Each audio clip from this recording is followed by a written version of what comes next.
Just to finish up on the breakdancing culture, it did start in the Bronx. And so, like, what was it about it that was kind of endemic to the Bronx? I mean, we were talking earlier about we did some signs when we took some pictures, and you're like, well, this is so you can't steal my chain. Yeah. This is so you can't stab me in the heart. Going back to this concrete jungle philosophy, right? So now you grow up in the Bronx, you don't want to look like a victim. Everything you can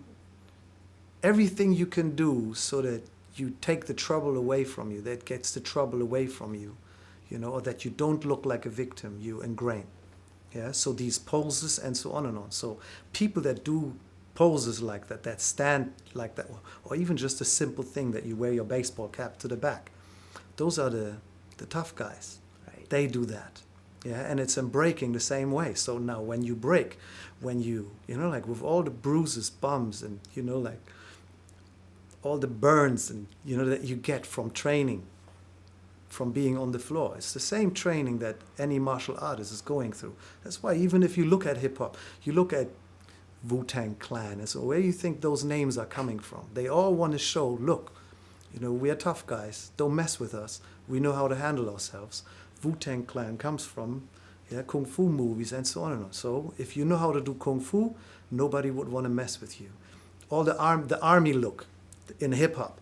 Yeah, when you look at like the baggy clothes and like khaki colors and so on and on. That if you look at hip hop, if you were in the army, you know how to handle yourself. You might even carry a weapon.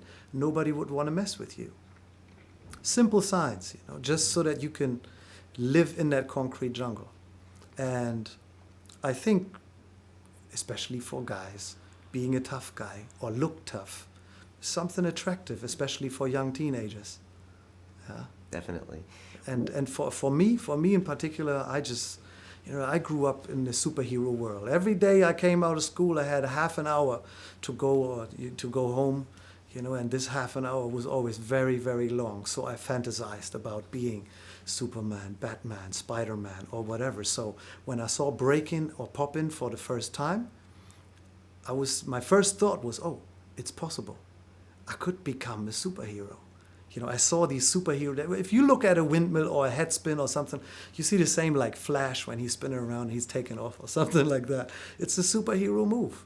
Nobody has done that before. If you see the footwork on the floor, when I saw Crazy Legs for the first time of Rocksteady Crew in Flash dance, and he's done footwork on the ground, the first thing that came to my mind was Spider-Man.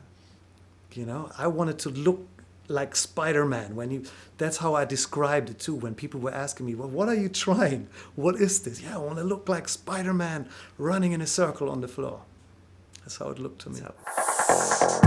Continue watching this fascinating conversation for free by clicking on the link below to visit our website, learn from the best minds in the world, and connect with a community of passionate people building the best versions of themselves. Just click on the link below, and I'll see you on the inside.